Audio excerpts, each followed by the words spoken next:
So that works pretty good. It's pretty simple. It's lightweight.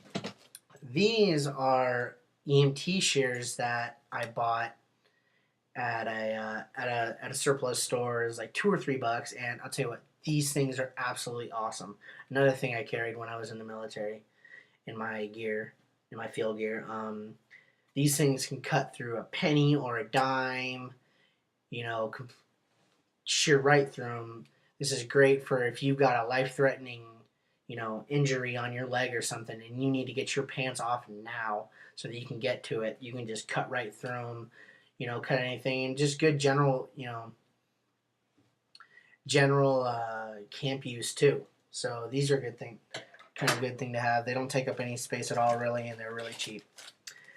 This is just a 88-cent Ozark Trail Outdoor Equipment emergency poncho from Walmart.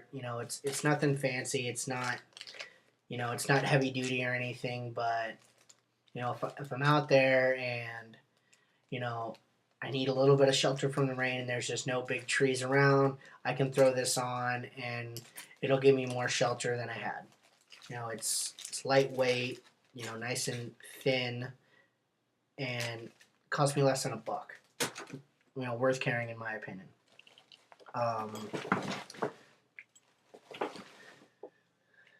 This is a knife sharpener, and it's got the carbide part and the ceramic part. You just draw your knife through it, just grab it like that and draw it through it.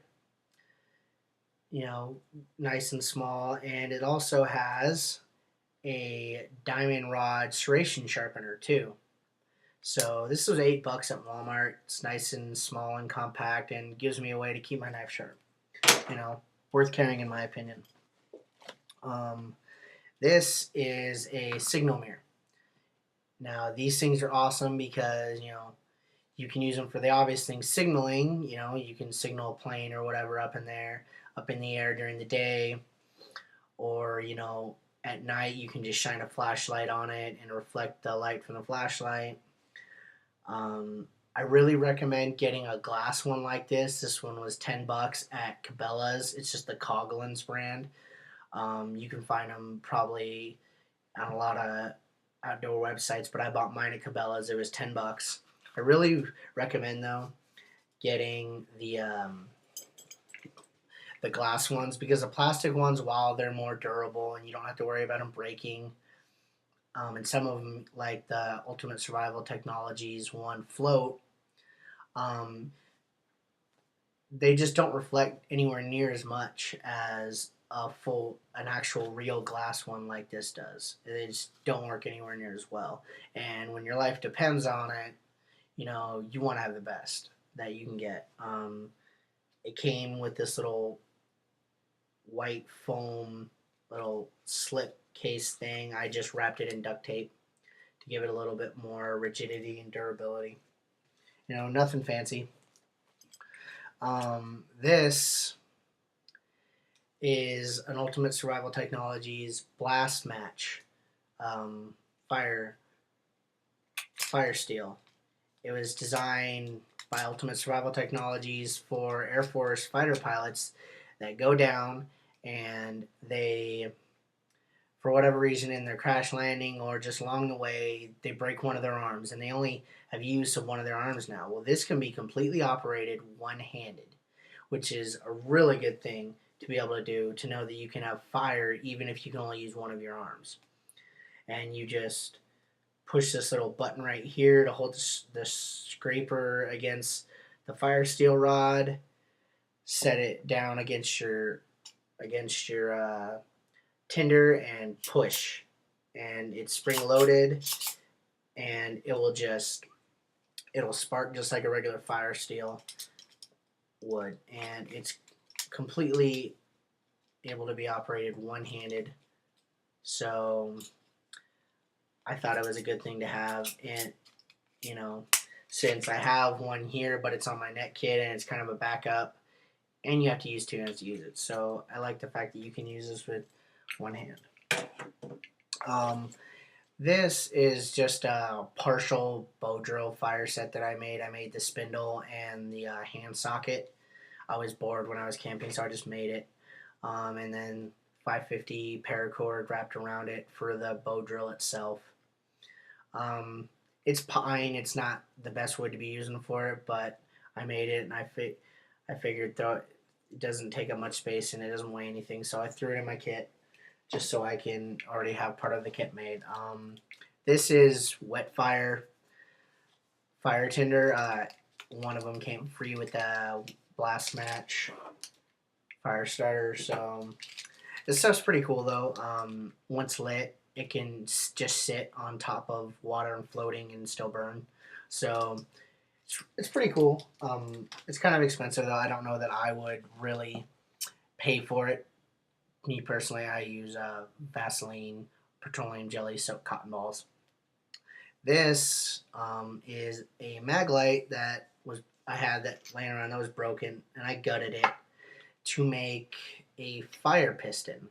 Um, the rod's actually kind of messed up. I need to redo it, but I got that idea from Going Prepared. He has a website called goinggear.com, and he has a link to his Wikipedia page where you can get some links to the Maglite fire piston and figure out how to make it. For those of you that don't know what a fire piston does, is you push this inside there, slam it down, and you have char cloth inside there, and the compression of the air in the chamber basically causes that char cloth or whatever kind of tinder you have in there to create an ember, and then you can put that in your tinder bundle and blow that into a flame. So, you know, I had the broken Maglite laying around.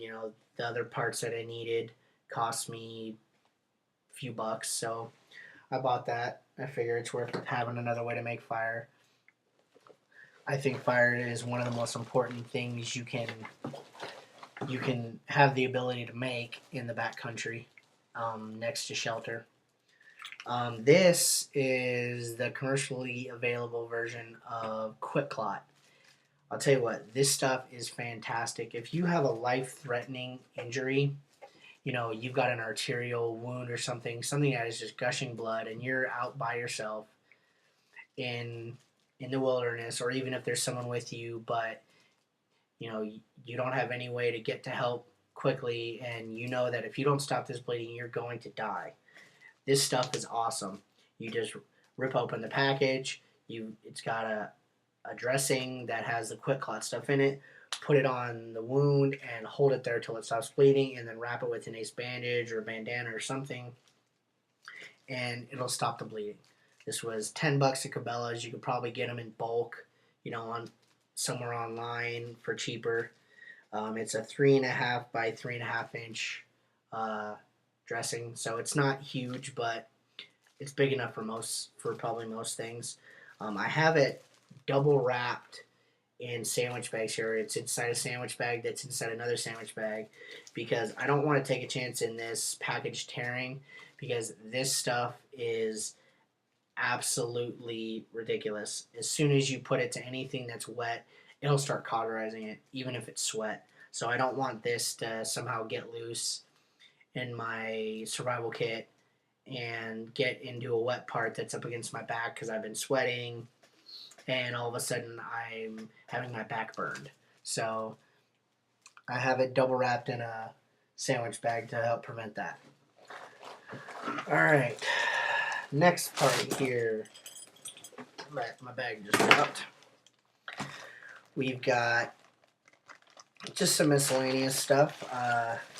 This is kind of my first aid kit. It's just some Band-Aids, some hand sanitizer that can be used, obviously to sanitize your hands, but it can also be used to sterilize a wound. And actually, something I learned while in the military as well, if you have pink eye, you take a little bit on your pinky and rub it in the eye that has the pink eye, and it'll clear it right up.